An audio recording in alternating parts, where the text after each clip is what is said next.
Hi, my name is Dina, and today I will be reading Pinocchio from Disney's storybook collection, which is written by Disney, of course, and edited by Nancy Parent. Pinocchio. Once upon a time, Geppetto, the woodcarver, made a special puppet that he named Pinocchio. "I wish you were a real boy," said Geppetto sadly.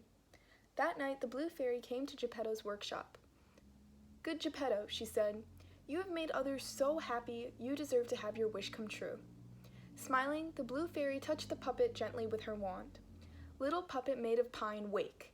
The gift of life be thine." And in the blink of an eye, she brought Pinocchio to life. "Pinocchio, if you are brave, truthful, and unselfish, you will be a real boy someday," said the Blue Fairy. Then she turned to Jiminy Cricket. "Jiminy," she said, "you must help Pinocchio." She told Jiminy that she was giving him a very important job.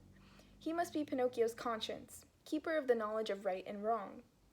The next day, Geppetto proudly sent his little wooden boy off to school. "Jiminy Cricket will show you the way," said Geppetto. "Be sure to go right there." Pinocchio headed off, but never found his way to school. He went away with Stromboli, an evil puppeteer who promised to make him famous. That night, Pinocchio had great fun as he danced on the stage. But afterwards, Stromboli locked him in a cage so he could never escape. The Blue Fairy appeared and asked Pinocchio why he hadn't gone to school. Pinocchio lied and told her that he had been kidnapped. Suddenly, his nose began to grow. When Pinocchio finally told the truth, the fairy set him free. "I'll forgive you this once, Pinocchio, but this is the last time I can help you.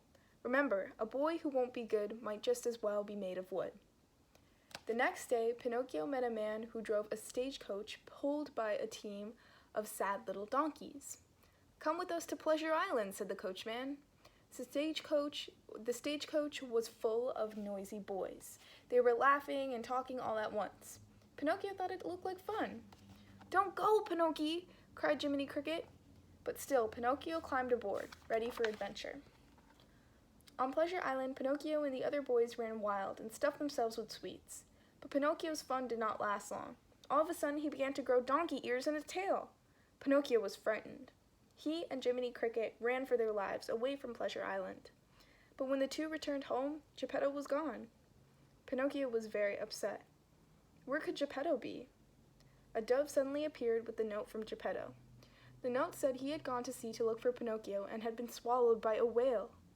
Pinocchio set off at once to find Monstro, the whale that ate his father. And indeed, Pinocchio found Geppetto in the belly of the great whale. Geppetto was thrilled to see his little puppet. But how were they ever going to get out of there? Pinocchio had no idea. But suddenly he came up with something. Together, they built a fire and used the smoke to make Monstro sneeze. Geppetto and Pinocchio were thrown out of the whale and into the sea. Fighting the waves, Pinocchio helped get his father to shore safe and sound. But there was Pinocchio lying face down in the water. Geppetto scooped Pinocchio up in his arms and carried him home. Geppetto laid Pinocchio on his bed and knelt by his side. "Little Pinocchio, you risked your life to save me," he sobbed. Suddenly, the Blue Fairy appeared once more. Waving her magic wand over Pinocchio, she said, "Now you have proven yourself to be brave, truthful, and unselfish. Today you will become a real boy. Awake, Pinocchio, awake." Jiminy Cricket watched as his friend came to life. Their troubles were over, and Jiminy's job was done. At last, Geppetto's wish for a real son had come true. The end.